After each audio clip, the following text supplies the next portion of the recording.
Agora a gente vai conversar um pouquinho sobre orientação e suas alterações, tá? A orientação é a nossa capacidade de situar-se quanto a si mesmo e quanto ao ambiente. Ele é um elemento básico da nossa atividade mental. Eu trouxe para vocês, de exemplo, um livro chamado O Homem que Confundiu Sua Mulher com um Chapéu.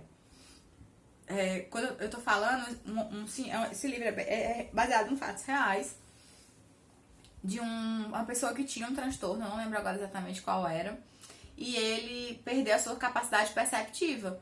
Então ele passou a confundir a esposa com um chapéu. Isso pode vir a acontecer, não é incomum, né, das pessoas desenvolverem transtornos de perderem a orientação em relação ao espaço, mas também em relação à orientação a si mesmos, tá? A nossa capacidade de se orientar, ela requer a integração das capacidades do nível de consciência, atenção, percepção e memória. Como vocês vão ver, todos os elementos eles são dependentes entre si. Existem dois tipos de orientação. A orientação autopsíquica, que é aquela que é em relação a gente mesmo, e a orientação alopsíquica, que é aquela que vai dizer respeito à orientação em relação ao mundo, né? Qual cidade você está, qual país, qual a rua, qual o bairro. São orientações muito importantes. Inclusive no Minimento a gente vai perguntar tudo isso, né? Existe a orientação espacial, né? Que é o sujeito saber exatamente o local onde ele está.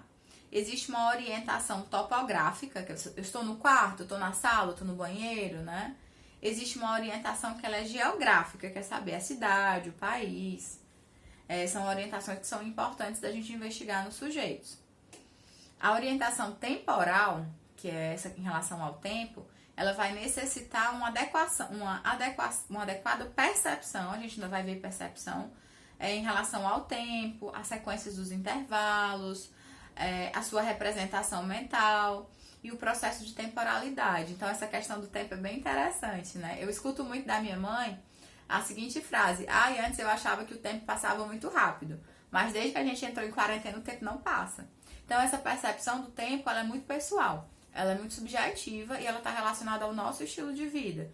Aí eu sempre dava esse exemplo, né? Por exemplo, para alguém que está fazendo Enem, por exemplo, está morrendo de estudar em casa para poder passar no vestibular, o tempo não passa. E para você que não está tão preocupado, que está com a vida um pouco mais tranquila, o tempo não passa nunca, né? Então essa é uma relação muito pessoal de estilo de vida. E vai abalar a forma como você se orienta em relação ao tempo, tá? Então, como é que funciona a neuropsicologia da orientação? Quando eu estou falando de desorientação tempo-espacial, em geral eu estou falando de quadros psico-orgânicos, né? Diferente da consciência, que muitas vezes tem uma questão subjetiva, a questão de orientação não, né? Claro que tem a questão da educação, que a pessoa, se você me perguntar qual é a capital, sei lá, da Dinamarca, eu não sei, porque eu não fui educado para isso, eu não fui orientado para isso. Mas tirando essas questões de educação, que a gente pode educar alguém em relação a essas informações, no geral a orientação tem muito mais a ver com o seu quadro mental do que sobre a sua subjetividade, digamos assim. Então, em geral, a gente tem 3 principais áreas encefálicas que vão estar comprometidas num processo de desorientação tempo-espacial, que são as lesões corticais difusas, que geralmente são as lesões que acontecem em quem tem doença de Alzheimer. Como a gente vai ver, vai ter uma aula só para falar de demências e Alzheimer. A pessoa com Alzheimer ela tende a se desorientar, primeiro em relação ao mundo e depois em relação a si mesmo. A gente tem as lesões mesotemporais, o sistema límbico, lembrando que o sistema límbico está relacionado com a questão das emoções, do afeto. É muito comum na síndrome de Korsakoff. E existem patologias que vão afetar o tronco cerebral e o sistema reticular ativador ascendente, né, que são muito comuns em relação a delírios. A pessoa está delirando, ela acha que está em outro lugar, ela acha que está, sei lá, foi abduzido por extraterrestres. Então, são quadros que estão relacionados ao tronco cerebral e o sistema reticular ativador, certo?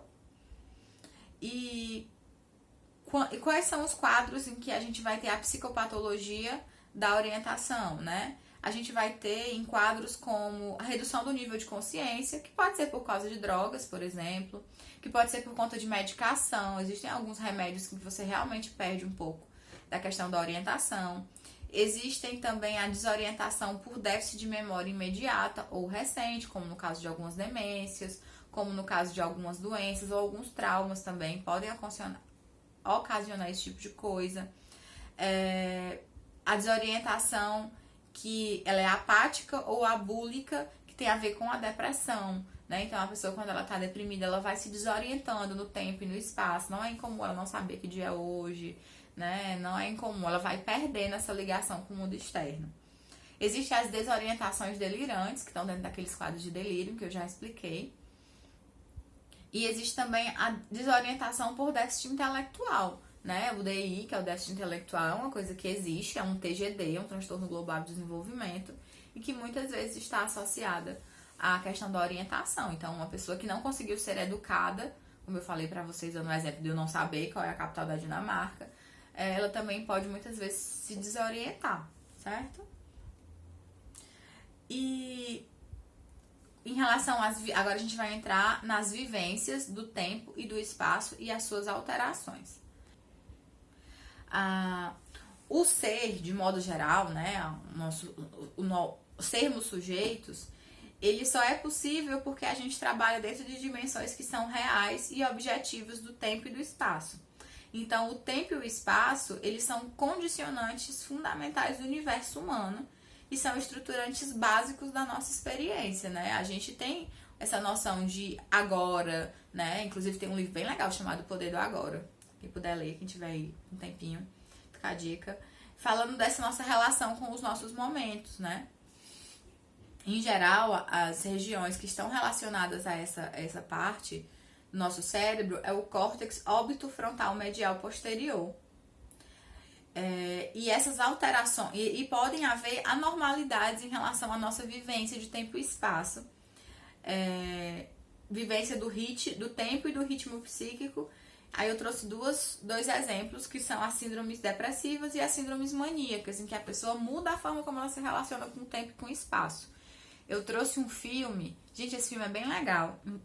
O Fábio Pochá, ele é comediante, mas eu acho que esse filme, acho que é um filme diferente do que ele está acostumado a fazer, que é um filme de drama, chamado Entre Abelhas. Ele vai mostrar a história de uma pessoa que está entrando em depressão e como vai mudando, né? É uma forma poética, uma forma romântica que o filme mostra, porque ele vai vendo a questão das abelhas. Mas, gente, é muito forte, é muito isso, sabe? Essa percepção que o sujeito vai tendo de alteração, da lentificação do tempo ou da agitação do tempo, né? Porque essa vivência também é um pouco pessoal. Então, é um filme bem bonito e que vai mostrar como é que acontece quando as pessoas estão entrando nesses quadros de alteração, certo? Existem outros processos que vão mudar a percepção da pessoa em relação ao tempo e o espaço. Um deles é a ilusão. A ilusão, ela vai ter muita relação com a percepção sobre a duração de tempo que as coisas estão acontecendo. Se você vai conversar com alguém que já fez uso, inclusive eu coloquei aqui drogas, né? Essas drogas mais modernas. Eu não sei como é que chama isso,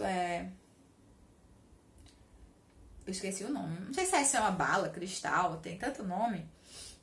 Mas essas drogas são alucinógenos, né? Então as pessoas geralmente que fazem o consumo dela, eles têm alterações de ilusão. Eles escutam cores, veem música. E essa alteração, essa ilusão, né? Ela vai gerar uma série de mudanças nessa relação tempo e espaço. Um outro processo que pode vir a acontecer, patológicos, é o que a gente vai chamar de atomização. Quando há uma perda, um enfraquecimento das margens do tempo, a pessoa vai perdendo ali essa compreensão, né, da mudança do tempo, então ela vai ficando realmente desorientada. E existe o estado de êxtase, né, quando a pessoa fica muito alegre, ela entra num processo de muita euforia, ela entra num processo, eu não sei nem explicar pra vocês. Tem um filme, esqueci o nome. Tem um filme brasileiro que vai mostrar como se fosse uma rave, né? Então ele vai mostrar muitas pessoas entrando em estado de êxtase. Quando eu me lembrar, eu mando pra vocês o nome do filme. Exatamente. Me lembraram aqui, o nome do filme é Paraísos Artificiais. E ele vai mostrar muito, gente, essa relação de ilusão, de atomização e de estado de êxtase que são produzidos através do uso e do consumo de drogas. Em especial essas drogas sintéticas. Acho que eu tenho que destacar também uma coisa em relação às drogas sintéticas. As drogas sintéticas são muito mais potentes do que as outras drogas, né? Por quê? Porque elas foram modificadas em laboratório para atingir, para ser mais forte, para ser mais potente. Então elas são bem mais perigosas. Agora a gente vai falar, continuando falando de drogas, né? A gente vai falar um pouquinho de senso-percepção. Vou falar agora de sensação e de percepção. Então, a gente vai dividir as duas. A sensação, ela é um fenômeno que vai trabalhar a questão dos nossos estímulos químicos, biológicos, que são produzidos, né, dentro do nosso organismo. Em geral, os estímulos sensoriais, eles vão fornecer uma alimentação sensorial aos sistemas de informação do organismo. Então, a sensação, ela é muito importante para a gente entrar em contato com o mundo. A gente, lembrando um pouquinho de Piaget, né, que a nossa primeira fase é sensório-motora, a gente descobre o mundo através do contato, a gente descobre o mundo através do toque, tá? E já a percepção, a gente vai entender como um processo de tomada de consciência, no qual o indivíduo, pelo estímulo sensorial, ele vai atribuir, né, uma dimensão neuronal plenamente consciente. Então, a percepção, ela já é um processo bem mais subjetivo. É um processo que ele vai te dar uma informação a partir de experiências já pré-existentes, né? Então, em geral, a percepção é uma tomada de conhecimento sensorial de objetos ou de fatos exteriores com mais ou menos complexidade. Eu sempre gosto de dar como exemplo de percepção uma viagem que 2 amigos fizeram. Eles foram juntos, né? Eles se formaram e resolveram se dar de presente essa viagem para fora. E eles foram pro Peru. Então eu conversei com um deles e um deles falou assim: eu adorei a viagem, era um lugar incrível, uma energia maravilhosa, né? Você entra em contato com seus ancestrais, você sente uma energia milenar, uma coisa bem bonita. E aí eu liguei pro outro, aí o outro disse: eu odiei a viagem, era tudo caro, o povo era feio, a comida era ruim, cheia de muriçoca, você andava quilômetros. E eu fiquei, eles fizeram a mesma viagem? Sim, eles fizeram a mesma viagem, eles viveram as mesmas coisas, mas cada um percebeu de forma diferente, porque a sensação era a mesma. Provavelmente eles sentiram a mesma temperatura, eles provaram das mesmas comidas, mas a sensação foi a mesma, mas cada um percebeu os fenômenos de uma forma diferente. É por isso que a gente vai dizer que são elementos complexos. Quando eu falo de senso-percepção, eu estou falando de algumas qualidades, como por exemplo a nitidez, né? Se a imagem é nítida, se os contornos são precisos. Eu estou falando de corporeidade, né? Se a imagem é viva, é corpórea. Eu estou falando de estabilidade, né? Se o que é percebido é uma coisa estável. Eu estou falando de extrojeção, se o que é promovido vem do espaço exterior, se também é percebido por outras pessoas que compõem esse espaço, isso é muito importante. Se existe uma influência voluntária, né? Se a pessoa não consegue alterar voluntariamente o que está sendo percebido. E se tem uma completude, né? Se essa imagem ela apresenta um desenho completo e determinado diante do observador. E quando eu estou falando de senso-percepção, eu não posso deixar de falar de representação. A representação é uma imagem da consciência. Que sem a presença do real, ela pode ser externa do objeto, em que um primeiro momento gerou uma imagem sensorial. Eu trouxe um bichinho da Mafalda, não sei se vocês estão conseguindo olhar. A Mafalda vai falar assim: olha, tá falando por ursinho de pelúcia dela, olha, este é o mundo, está vendo? Aí ela fala: sabe por que este mundo é bonito?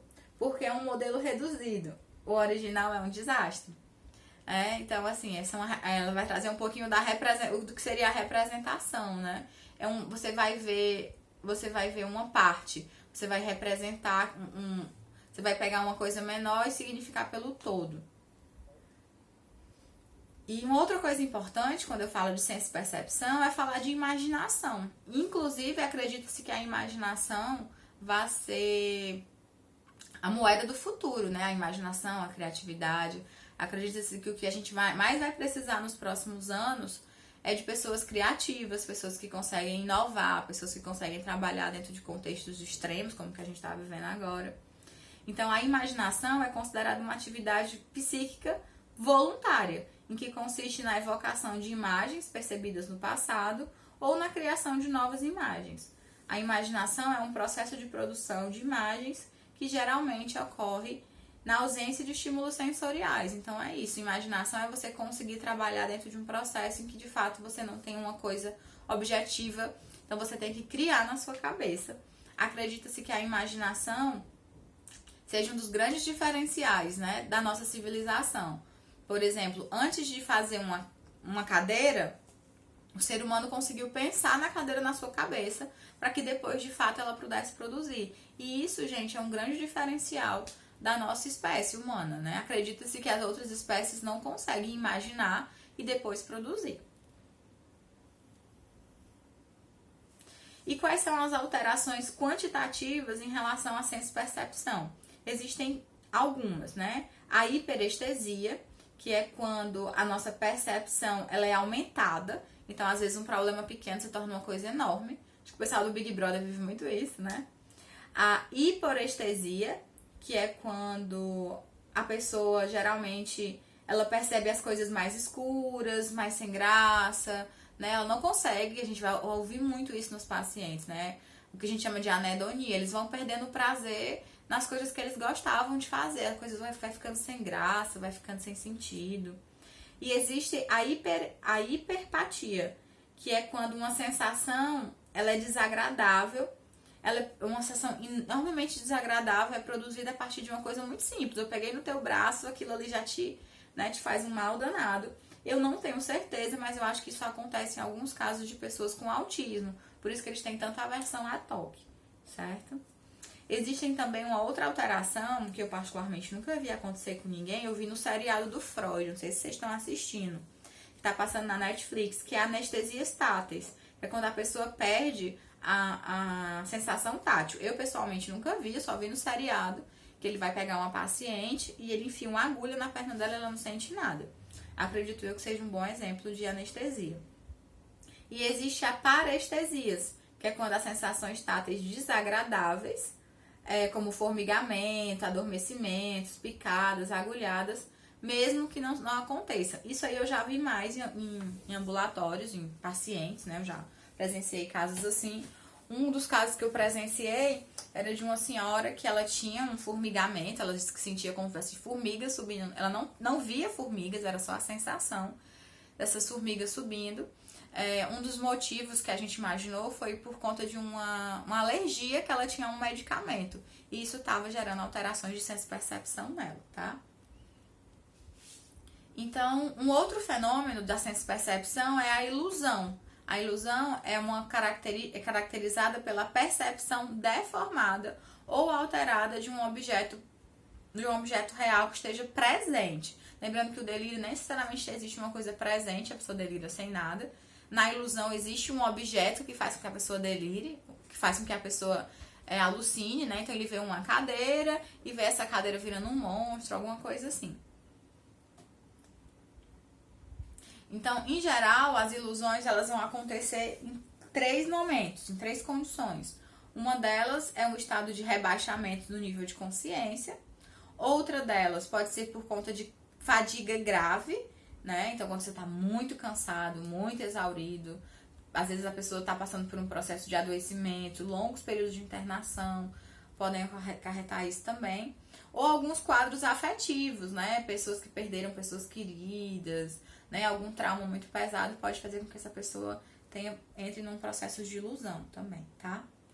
Já a alucinação é quando você percebe um objeto sem que esse objeto esteja presente. Lembrando que na ilusão existe um disparador, na alucinação não existe esse disparador.